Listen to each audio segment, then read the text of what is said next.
À Accra, en 1948, des manifestations d'anciens combattants éclatent. Par sa violence, la réaction des forces de l'ordre déclenche de nombreuses émeutes. Et dans l'instant, la presse conservatrice anglaise y dénonce la main des communistes. Accusé d'être l'inspirateur de ces désordres, Kwame Nkrumah est jeté en prison. À peine libéré, Nkrumah retourne en prison après avoir appelé au boycott des produits fabriqués en Grande-Bretagne et incité à la désobéissance civile. Mais il demeure plus que jamais aux yeux du peuple le héros de la lutte pour l'indépendance.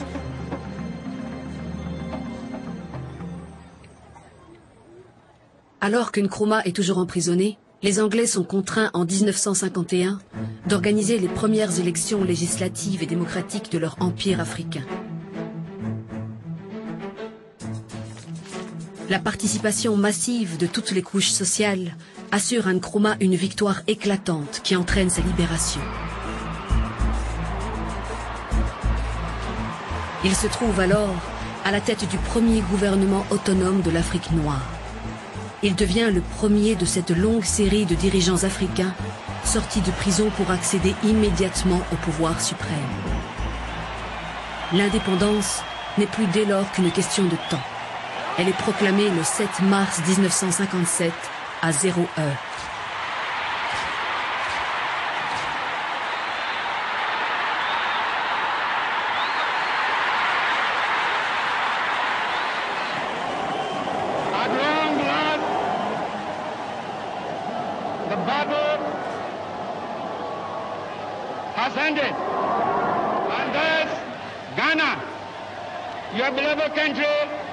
Is free forever. From now on, there is a new African in the world. That new African is ready to fight his own battle and show that after all, the black man is capable of managing the world affairs.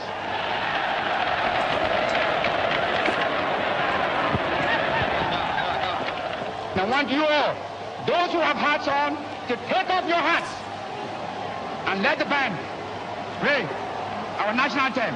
And from now on, that national anthem is the national anthem of the Gogo to be played on all occasions.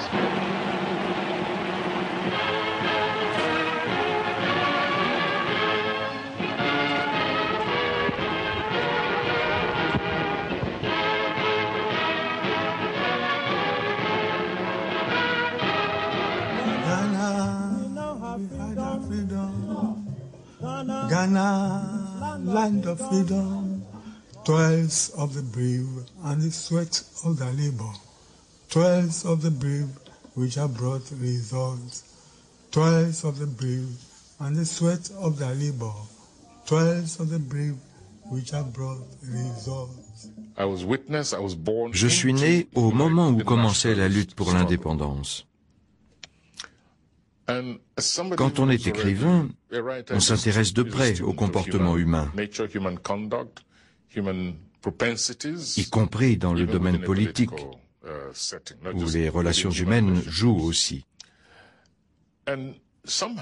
Grâce sans doute à mes expériences précoces, j'ai été capable de distinguer les véritables nationalistes,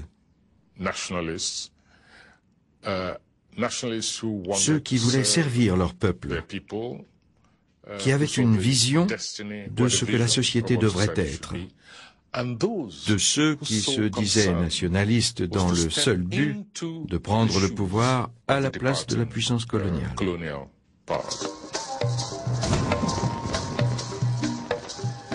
Dans les 7 années qui suivent l'indépendance du Ghana, vient l'heure de l'indépendance pour le Nigeria, le Tanganyika et le Kenya, dont les principaux responsables conserveront un lien plus ou moins fort avec l'ancienne puissance coloniale. En Rhodésie du Nord, qui devient la Zambie, son premier président Kenneth Kaunda incarne, comme Kwame Nkrumah, la rupture avec la tutelle britannique.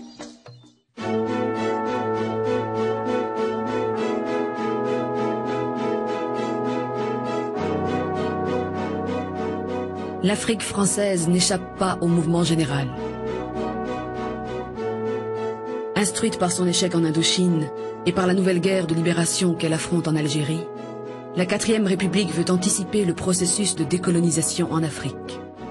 Maire de Marseille, le grand port tourné vers l'Extrême-Orient et l'Afrique, le ministre de la France d'Outre-mer, Gaston Defferre, fait voter en juin 1956 la loi cadre qui porte son nom.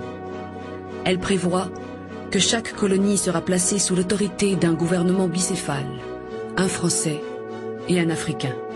Cela rend désormais caduques les grands ensembles que constituaient l'Afrique occidentale française et l'Afrique équatoriale française, jusque-là dirigés chacun par un seul gouverneur.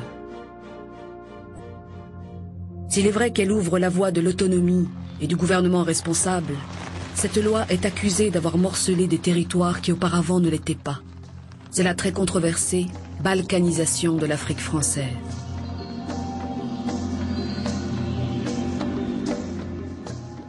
Nous voulions cette loi cadre, mais sans la balkanisation, nous voulions un exécutif fédéral qui existait. Pourquoi cela existait du temps de la colonisation et au moment où nous abordions l'autonomie, on voulait la supprimer? Il y avait du Machiavel là-dedans. Ça me paraît évident. On a beau s'en défendre, on ne cessera pas, on ne m'empêchera pas de croire qu'il y avait là-dedans un petit calcul un peu mesquin et dont les conséquences sont quand même graves. Vous voyez tout le mal qu'on se donne aujourd'hui pour essayer de faire l'intégration. Nous étions ensemble. Nous avions une assemblée fédérale, le gouvernement général était là, gouverner ensemble. Nous avons une même culture. Nous nous fréquentons, nous nous connaissions. Et subitement, au moment d'avoir de l'autonomie, chacun pour soi. Et comme les nationalistes viennent vite, chacun a préféré être le premier à Cotonou plutôt que le 6e à Dakar. Quelle sottise. Premier à Cotonou, de quoi? Quand on est premier de rien, on n'est pas premier, on n'est rien.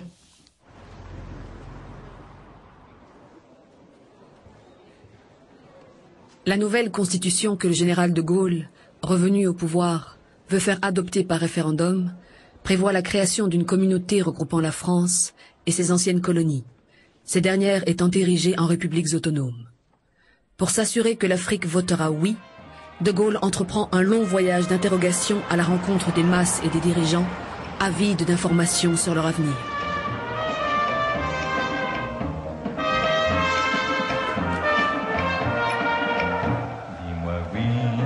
Dis-moi oui ou non, mais si c'est oui, c'est vraiment très bon. À choisir entre oui et non, vaut mieux oui que non.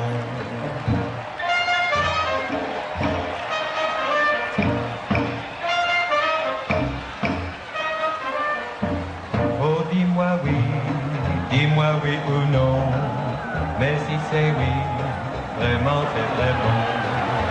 À choisir entre oui et non, vaut mieux oui, vaut mieux oui que non. L'intérêt supérieur de notre chère Côte d'Ivoire, inséparable de celui de la métropole, veut, pour qu'elle soit féconde et durable, que notre association repose sur l'égalité absolue des droits et des devoirs, sur l'amitié sincère et sur la fraternité.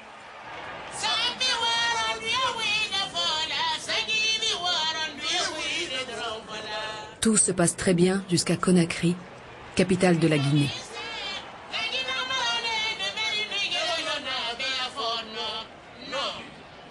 Notre option fondamentale, qui est à elle seule, conditionne les différents choix que nous allons effectuer, réside dans la décolonisation intégrale de l'Afrique, ses hommes, son économie, son organisation administrative.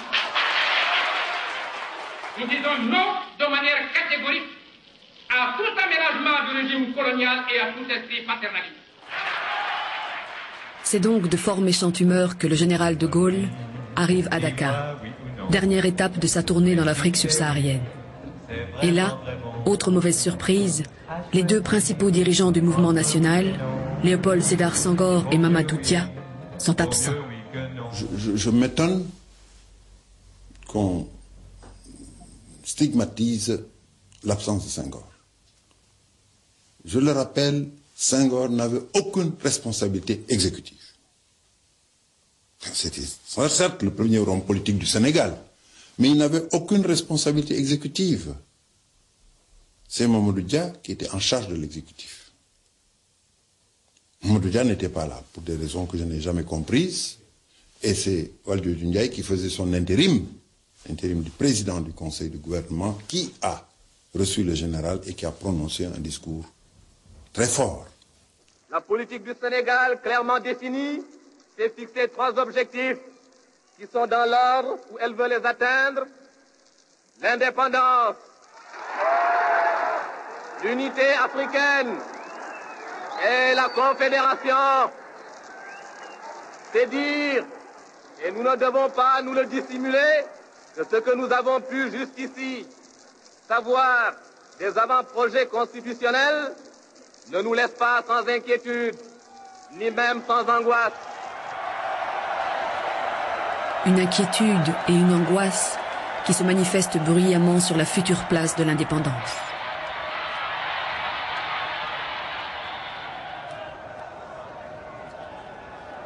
Aux porteurs de pancartes, je veux leur dire ceci: ils veulent l'indépendance, qu'ils l'apprennent le 28 septembre. Oui, l'indépendance, que les porteurs de pancartes l'apprennent le 28 septembre prochain. Mais s'ils ne l'apprennent pas, alors qu'ils fassent ce que la France demande, la communauté franco-africaine. Je dis très franchement que j'étais plutôt oui. Parce que je considérais que cette indépendance, on devait la préparer. Et 2 années plus tard, on a eu cette indépendance d'ailleurs. Je crois pas que les hommes politiques sénégalais étaient généralement, pour la plupart, pour le oui. Et même ceux qui avaient la tentation, certains qui avaient la tentation de dire non, savaient qu'ils auraient été désavoués par la population. Et je crois que tous les chefs religieux en particulier, dont le rôle est important dans un pays comme le Sénégal, étaient contre le non. Pour l'Afrique noire, un seul territoire, la Guinée, a voté contre la Constitution et a choisi la sécession.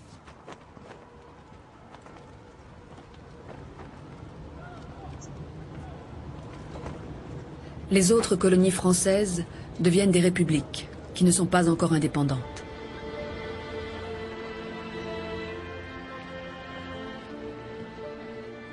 Contrairement à la Côte d'Ivoire de Fouette-Boigny, qui peut compter sur ses propres richesses et refuse que son pays devienne la vache à lait d'autres territoires africains, des républiques souhaitent s'unir en fédération afin d'arriver plus fortes à l'indépendance.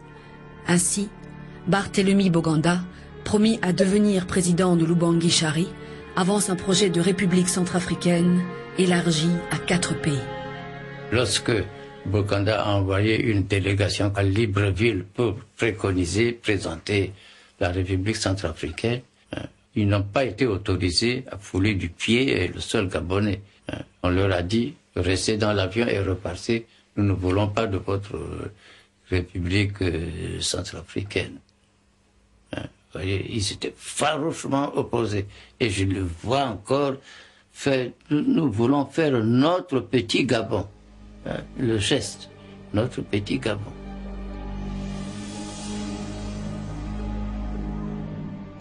Le projet inquiète les milieux colonialistes et Boganda doit se contenter d'une république centrafricaine réduite aux seules limites de l'Oubangui-Chari. République qui n'aura même pas le bonheur de voir accéder à l'indépendance.